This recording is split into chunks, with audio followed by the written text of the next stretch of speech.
Bismillahirrahmanirrahim. Assalamualaikum warahmatullahi wabarakatuh. Selamat datang di channel Kirana, channel kisah Rasul Nabi dan peradaban bersama Agus Mu'alif Rohadi.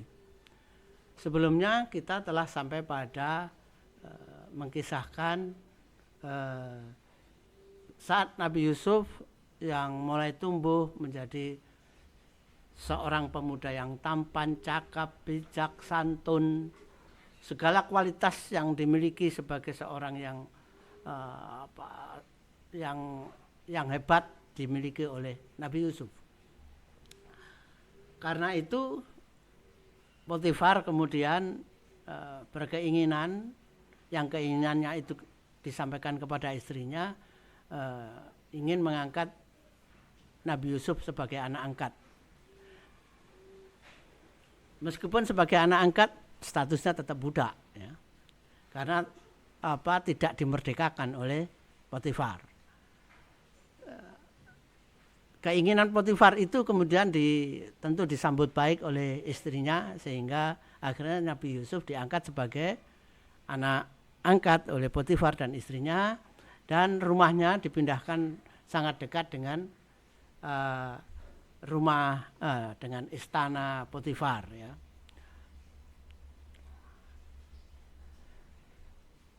Karena sangat dekat sebagai anak angkat, ya, maka setiap hari Zulaikha maupun Potifar bisa dapat bertemu dengan Yusuf.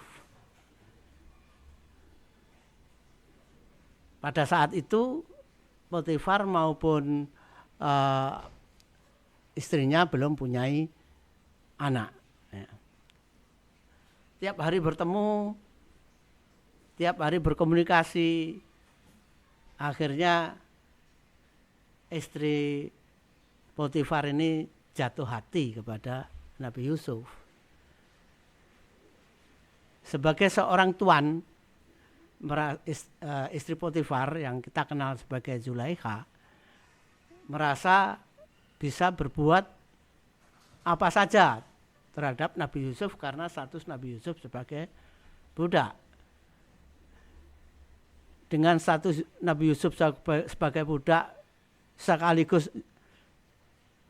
Zulaikha mulai tertarik dengan Nabi Yusuf, membuat akhirnya kita semua tahu bahwa Zulaikha berhasrat untuk berbuat zinah dengan bersama Nabi Yusuf. Oleh karena itu suatu saat ketika Nabi Yusuf berada di rumahnya Zulaikha pada keadaan yang sepi, ya. Pada saat Potifar tidak ada di rumah, maka hasrat itu hendak dilaksanakan oleh Zulaikha. Quran surat Yusuf ayat 33 sampai 26 mengisahkan, ya, dialog antara Zulaikha dan Nabi Yusuf, ya. Ketika Nabi Yusuf sudah berada di dalam rumah, Zulaikha kemudian pintu rumah ditutup oleh Zulaikha. Kemudian Zulaikha mulai mengajak Nabi Yusuf ke kamar. Zulaikha berkata kepada Nabi Yusuf, marilah mendekat kepadaku. Ya, Zulaikha mulai menggoda Nabi Yusuf. Terus dengan godaan yang bertubi-tubi itu, Nabi Yusuf sempat tergoda, ya. Sempat bangkit juga nafsu lelakinya, ya. Namun Allah kemudian memalingkan Nabi Yusuf sehingga Nabi Yusuf sadar, ya. Nabi Yusuf sadar bahwa dia telah tergoda oleh Zulaikha. Oleh karena itu kemudian Nabi Yusuf berkata, aku berlindung kepada Allah sungguh Tuanku telah memperlakukan aku dengan baik. Ya. Jadi sadarlah Nabi Yusuf sehingga kemudian dia berlindung kepada Allah. Kemudian setelah sadar itu, Nabi Yusuf kemudian lari ke arah pintu. Begitu tahu Nabi Yusuf lari, Zulaikha bangkit mengejar dan dapat meraih baju bagian belakang Nabi Yusuf. Ditariknya Nabi Yusuf, tapi karena Nabi Yusuf juga dengan sekuat tenaga berlari ke arah pintu, membuat baju yang bagian belakang Nabi Yusuf yang dipegang oleh Zulaikha kemudian robek bagian belakangnya itu. Pada saat baju telah robek dan Nabi Yusuf sudah sampai pintu, ketika tiba-tiba pintu terbuka. Ya.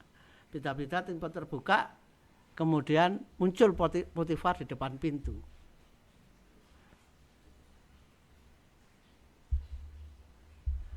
Nah, ketika Zulaikha melihat suaminya berada di depan pintu, kemudian Zulaikha memfitnah Nabi Yusuf bahwa Nabi Yusuf telah berusaha berbuat tidak senonoh kepada dirinya, ya, sehingga meminta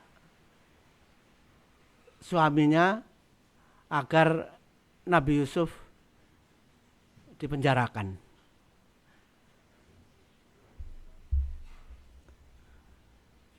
Ini adalah gambar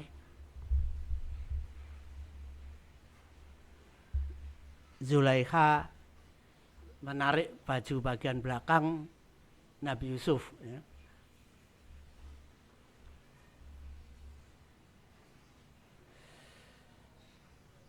Ketika Zulaikha mulai memfitnah dirinya, tentu Nabi Yusuf tidak menerima. Ya. Tentu Nabi Yusuf tidak menerima dan menyangkal atas fitnah Zulaikha bahwa bukan dirinya yang mengajak berbuat tidak senonoh terhadap Zulaikha. Ya. Potifar bingung dengan bantahan Nabi Yusuf. Ya. Namun Quran surat Yusuf 26 sampai 29 mengkisahkan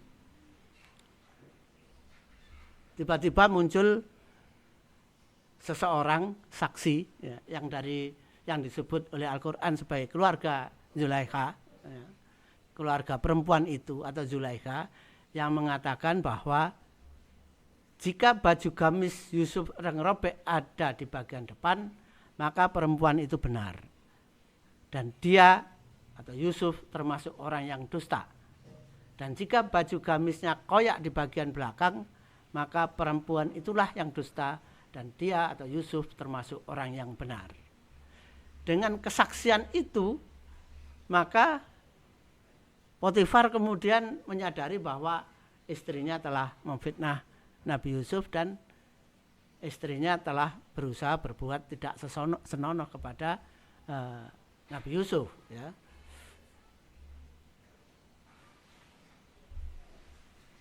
Atas perbuatan tidak senonoh itu kemudian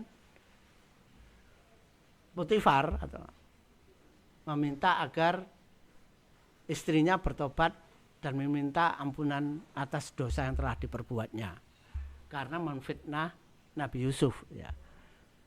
Bukan karena perbuatan tidak senonohnya, tapi karena memfitnah Nabi Yusuf. Mengapa demikian? Perlu diketahui bahwa pada masa itu hukum yang berlaku adalah hukum terhadap Nabi Yusuf adalah hukum perbudakan.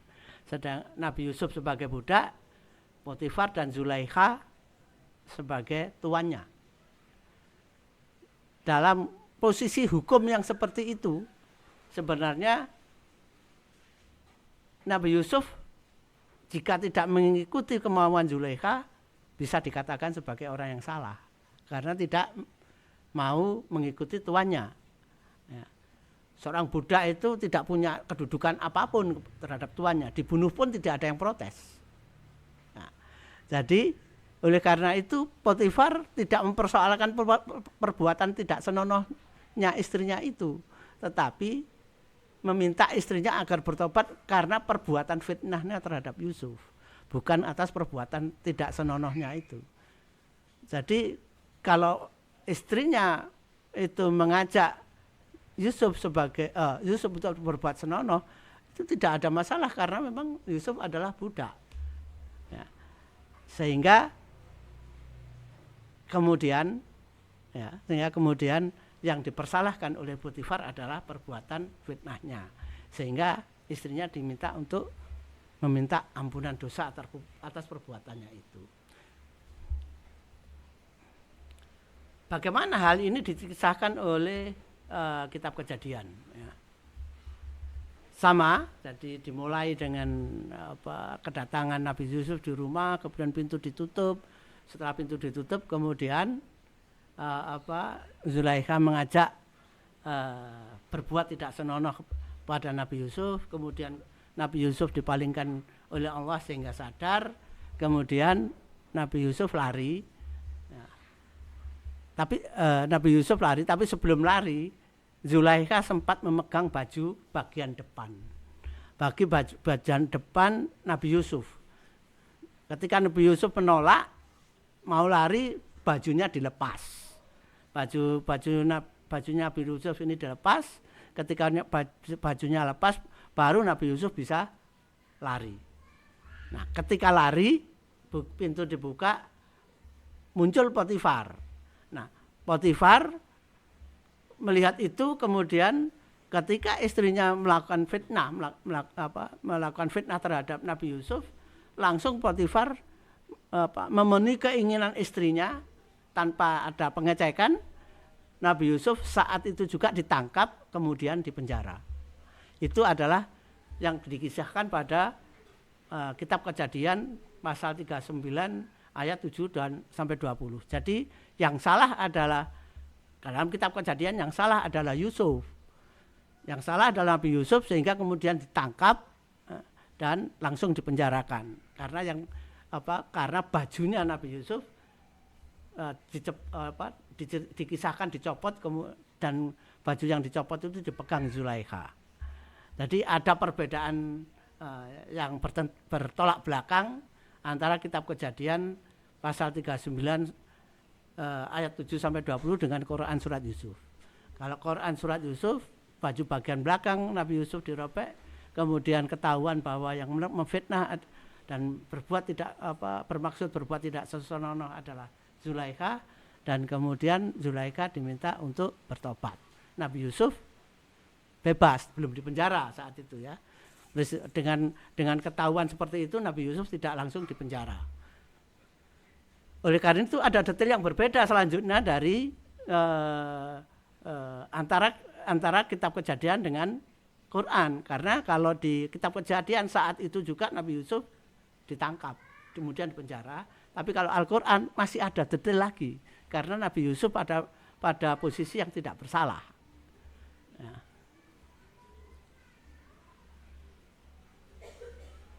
Quran surat Yusuf ayat 30 sampai 31 mengkisahkan bahwa peristiwa tersebut sulit disembunyikan, dan akhirnya cerita tentang istri Al-Aziz atau Zulaikha.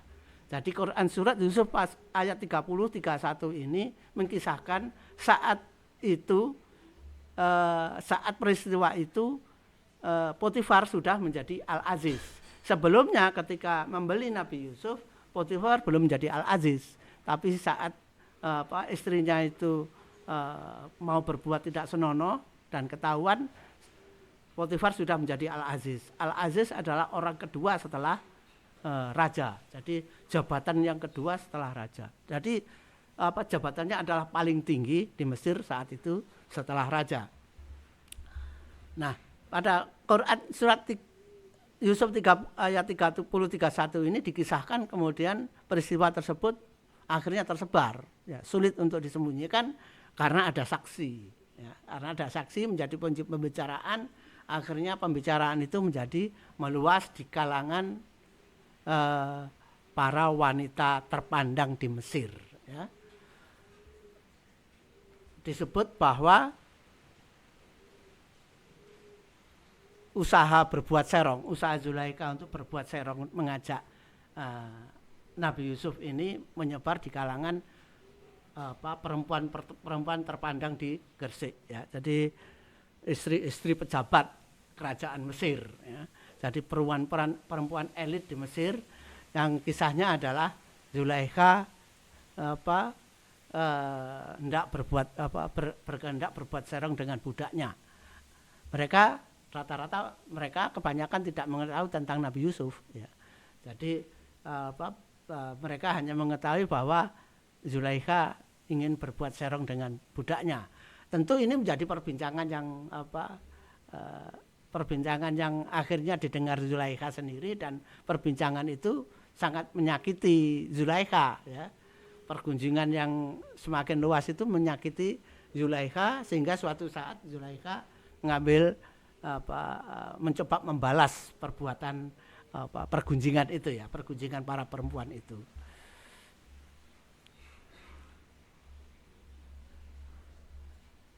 Kemudian apa yang dilakukan Zulaikha? Zulaikha mengundang para perempuan terpandang Mesir itu ke rumahnya. Ya. Ke rumahnya dijamu oleh Zulaikha. Dijamu dengan buah-buahan yang untuk makan buah-buahan itu harus dikupas lebih dahulu. Ya. Sehingga akan dihidangkan buah-buahan dan pisau, ya, untuk mengupas buah tersebut agar bisa dimakan. Setelah semua wanita terpandang berkumpul, sudah ramai ngomongkan, menggunjing dan sebagainya. Akhirnya Zulaikha menyuruh Nabi Yusuf keluar untuk menghidangkan buah-buahan itu, ya. Jadi Nabi Yusuf kemudian keluar membawa buah-buahan yang dilengkapi dengan pisau di nampan, diberikan satu persatu kepada para perempuan itu. Ketika para perempuan itu menerima buah-buahan itu sambil melihat Nabi Yusuf, kemudian memegang pisau sambil mengupas, tidak sadar bahwa pisau untuk mengupas buah ini telah melukai jari-jari mereka hingga berdarah. Semua perempuan yang ada di ruangan istana itu yang melihat Nabi Yusuf keluar, ya, kemudian jari-jarinya terluka semua, terlihat darah mengucur dari tangannya, dan mereka tidak sadar. Nah, ketika semua perempuan itu sudah keluar darahnya dan tidak sadar, barulah kemudian Zulaikha berbicara kepada mereka. Nah, yang Quran surat Yusuf ayat 32 menginformasikan perkataan Zulaikha, yaitu dia bilang, itulah orangnya yang menyebabkan kalian mencela aku, dan sungguh aku telah menggodanya untuk menundukkan dirinya, tetapi dia menolak. Ya.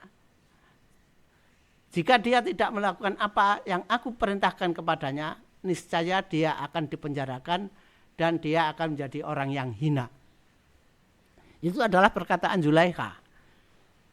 Dari perkataan ini kita bisa melihat bahwa itulah orang yang menyebabkan kalian mencela aku. Artinya para perempuan itu sebelumnya tidak pernah melihat Nabi Yusuf. Ya. Tapi begitu mereka melihat Nabi Yusuf, mereka tidak sadar sampai melukai jari-jarinya. Jadi untuk pertama kali para perempuan terpandang di Mesir itu melihat Nabi Yusuf, ketika memandang tidak terasa mereka melukai jari-jarinya sendiri dengan pisau hingga berdarah. Terus kemudian dilanjutkan, dan sungguh aku telah menggodanya untuk menundukkan dirinya, tetapi dia menolak. Jadi Zulaikha berkata jujur, mengklarifikasi berita-berita itu, ya, bahkan membenarkan berita-berita itu bahwa dirinya lah yang memang menggoda. Dirinya lah yang menggoda. Namun Nabi Yusuf tidak tergoda. Ya. Nabi Yusuf menolak ajakannya itu. Sehingga Nabi Yusuf di mata para perempuan terpandang ini adalah orang yang benar, orang yang jujur, dan orang yang tidak bisa diajak berbuat senonoh oleh Zulaikha. Namun kelanjutannya ada ancaman dari Zulaikha. Jika dia tidak melakukan apa yang aku perintahkan kepadanya, jika dia tidak melakukan apa yang aku perintahkan kepadanya, artinya apa? Sebagai tuan dan Yusuf sebagai budak, maka Zulaikha bisa berbuat apapun terhadap Yusuf, terhadap Nabi Yusuf. Sehingga kalau Nabi Yusuf tidak melaksanakan apa yang diperintahkan olehnya oleh Zulaikha kepada Nabi Yusuf, maka niscaya dia akan dipenjarakan. Zulaikha sebagai seorang istri pejabat paling tinggi setelah raja tentu bisa memenjarakan. Seorang budak selalu bisa diperlakukan apapun oleh tuannya, meskipun seandainya Zulaikha itu bukan istri pejabat tinggi pun, kalau dia mempunyai budak, dia bisa berbuat apa saja terhadap budaknya, termasuk memenjarakannya. Nah, jadi Zulaikha berniat untuk memenjarakan Nabi Yusuf. Ya. Sehingga kalau di penjara dia akan menjadi orang yang hina. Jadi sudah menjadi budak di penjara sehingga menjadi orang yang hina. Tapi maksud dari Zulaikha ini adalah agar Nabi Yusuf itu tunduk kepadanya setelah merasakan sakitnya di penjara, kemudian mau tunduk kepada Zulaikha, mau dikeluarkan dari penjara dengan syarat mau tunduk kepada Zulaikha. Namun apa yang terjadi pada Nabi Yusuf itu kan kemauan Zulaikha. Nabi Yusuf setelah melihat bahwa para perempuan yang demikian sangat terpesona dengan dirinya, justru khawatir dengan keadaan itu, karena Nabi Yusuf mempunyai kekhawatiran akan dikejar-kejar oleh perempuan-perempuan terpandang di Mesir. Sehingga Nabi Yusuf ingin lebih memilih penjara daripada memenuhi atau terpaksa atau diperangkap oleh para perempuan terpandang dari Mesir itu. Quran surat Yusuf 33 sampai 35 mengisahkan bahwa Nabi Yusuf berdoa kepada Allah bahwa penjara adalah tempat yang lebih baik bagi dirinya daripada mengikuti hasrat serong Zulaikha dan perempuan-perempuan yang terpandang di Mesir itu, ya. Dan Allah kemudian mengabulkan doa Nabi Yusuf, sehingga akhirnya Nabi Yusuf dipenjarakan oleh Zulaikha. Itulah perbedaan dengan kitab Kejadian. Kalau kitab kejadian Nabi Yusuf dipenjarakan pada saat peristiwa Potifar melihat akan ada perbuatan serong. Tetapi kalau di Al-Quran ada kisah yang menunjukkan bahwa yang akhirnya yang memenjarakan adalah Zulaikha setelah para perempuan terpandang itu terpesona dan terluka jarinya, dan itu sebagai tindakan balasan Zulaikha terhadap perempuan-perempuan yang mempergunjingkannya, ya. Bahwa maksudnya adalah bahwa ya pantas saja saya tergoda, sudah tiap hari bertemu dengan Nabi Yusuf, sedangkan kalian yang hanya bertemu sekali saja sampai jari kalian berdarah, terluka, kena pisau, kalian tidak sadar bahwa jari kalian telah teriris. Sedangkan saya, Zulaikha berkata begitu kan, berpikir begitu kan, bahwa sedangkan saya tiap hari ketemu Yusuf, sehingga kalau saya mau berbuat serong dengan Yusuf, jangan kalian salahkan aku, gitu. Kira-kira begitu pikirannya Zulaikha. Itulah perbedaan penting antara Quran surat Yusuf dengan kitab Kejadian tentang peristiwa Nabi Yusuf dengan Zulaikha. Dan akhirnya Nabi Yusuf dipenjara.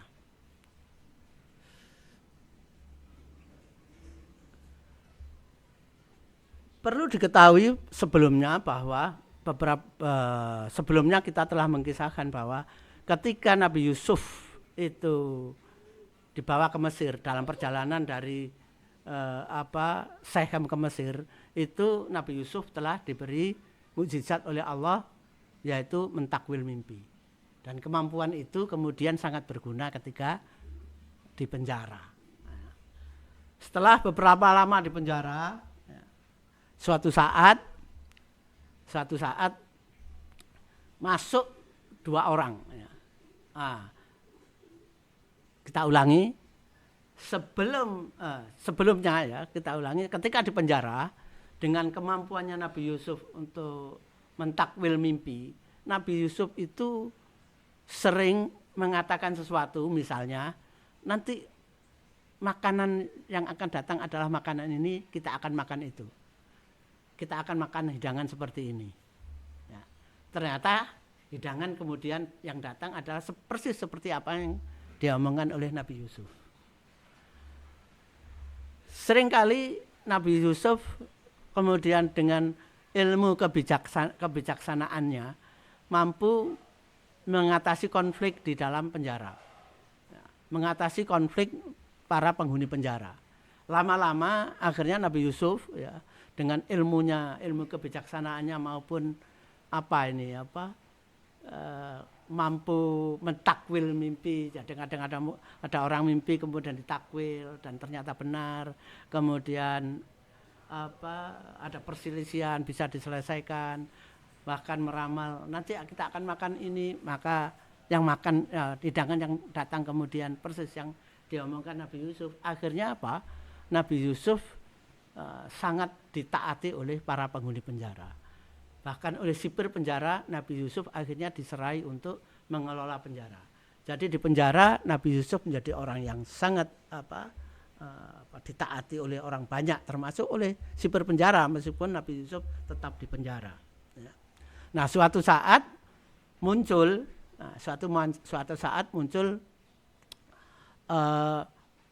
dua orang tahanan baru berasal dari penghuni istana, yaitu yang satu adalah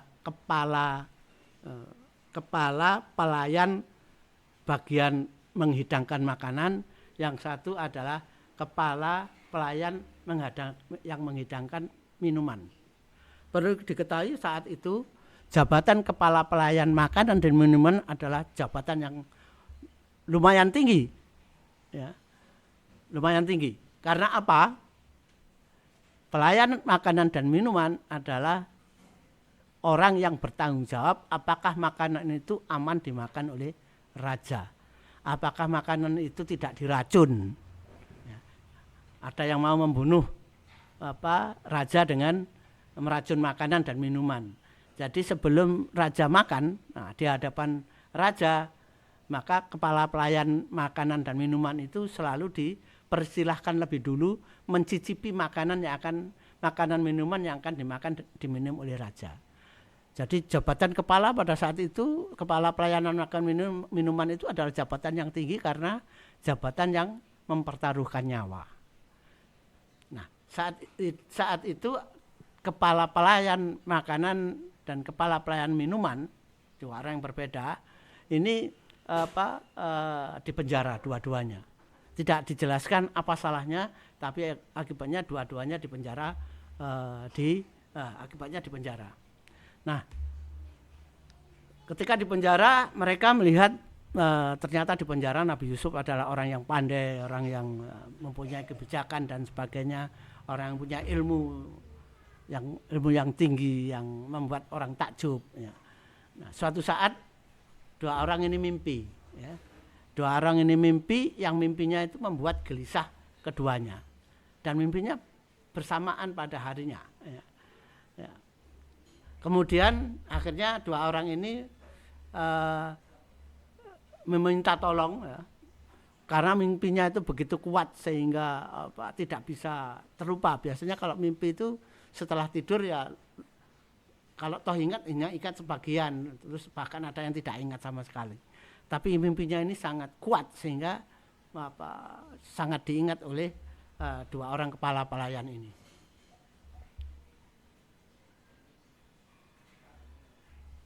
Dua orang ini kemudian karena mengetahui kemampuan Nabi Yusuf mentakwil mimpi itu, kemudian menghampiri Nabi Yusuf dan meminta untuk ditakwil mimpinya. Ya. Itu dikisahkan pada Quran surat Yusuf 36-40 ya. Meminta agar Nabi Yusuf mentakwil mimpinya. Nabi Yusuf sebelum mentakwil kemudian memberikan syarat kepada dua orang ini. Apa itu syaratnya? Yaitu mereka disuruh beriman kepada Allah, mengikuti ajaran agama Nabi Yusuf, meninggalkan agama yang selama ini mereka pegang teguh, yaitu menyembah Dewa Amun. Tapi diminta oleh Nabi Yusuf agar mereka meninggalkan agamanya dan menyembah Allah. Dua orang ini kemudian menyanggupi dan akhirnya beriman kepada Allah, dan karena telah beriman kepada Allah kemudian Nabi Yusuf bersedia mentakwil mimpi ini. Nabi Yusuf mengatakan bahwa ilmunya ini adalah ilmu dari Allah ya. Bukan karena dia hebat, tapi karena memang diberi ilmu itu oleh Allah. Jadi ilmu itu adalah berasal dari Allah. Dia bisa mentakwil mimpi karena diberitahu oleh Allah. Jadi jadi itu adalah untuk memperkuat ya, untuk memperkuat bahwa apa yang dia akan sampaikan itu berasal dari Allah, berasal dari wahyu Allah.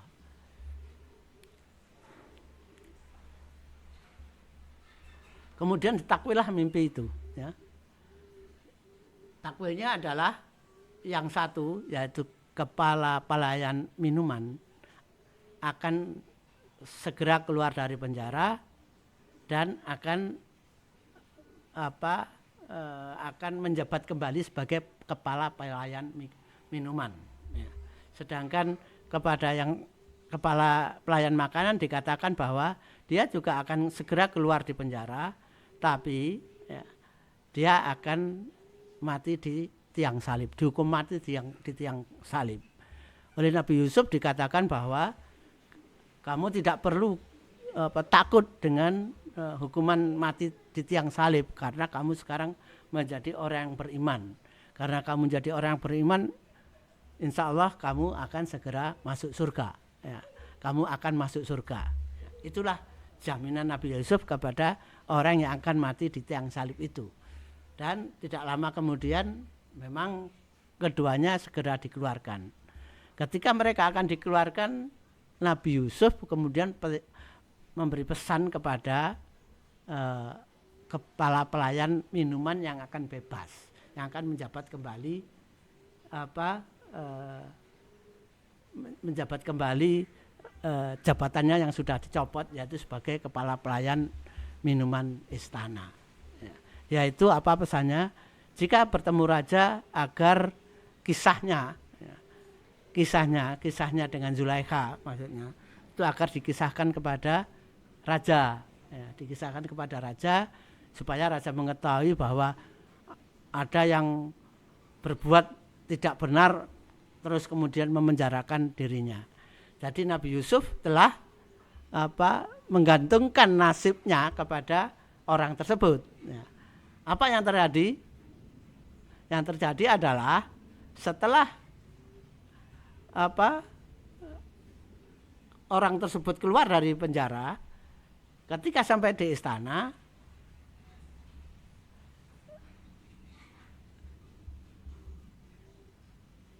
si pelayan, ya, kalau yang si pelayan makanan memang dihukum mati dengan disalib, pelayan minuman menjabat kembali, tapi lupa dengan pesan Nabi Yusuf, sehingga sama sekali tidak mengkisahkan, tidak menceritakan kisah Nabi Yusuf dengan Zulaikha kepada raja. Lupa sama sekali, tidak teringat sama sekali.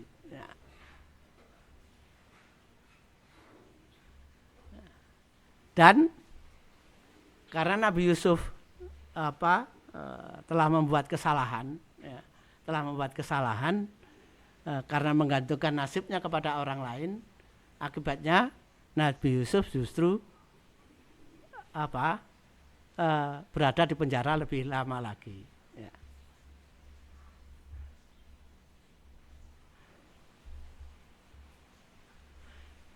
Kisah tersebut, yaitu sejak masuknya 2 orang kepala pelayan ini ke penjara dan sampai keluar penjara, dikisahkan pula pada kitab Kejadian pasal 40 ayat 1 sampai 23. Cukup rinci ya, lebih rinci malah ya. Cukup banyak ayat mengisahkan peristiwa itu. Jadi 2 pelayan masuk penjara sampai keluar lagi dari penjara, yang satu mati dan yang satu kembali menjabat jabatannya. Cukup banyak diceritakan, cukup rinci, tapi intinya sama dengan apa yang dikisahkan dalam Al-Quran, bahwa akhirnya yang satu dihukum mati, yang satu ketika sudah di istana lagi lupa pada pesan Nabi Yusuf. Ya, itulah yang bisa saya kisahkan untuk kali ini. Mudah-mudahan bisa menambah wawasan kita tentang kisah Nabi Yusuf. Mudah-mudahan bermanfaat dan menambah pengetahuan kita. Billahi taufiq wal hidayah. Assalamualaikum warahmatullahi wabarakatuh.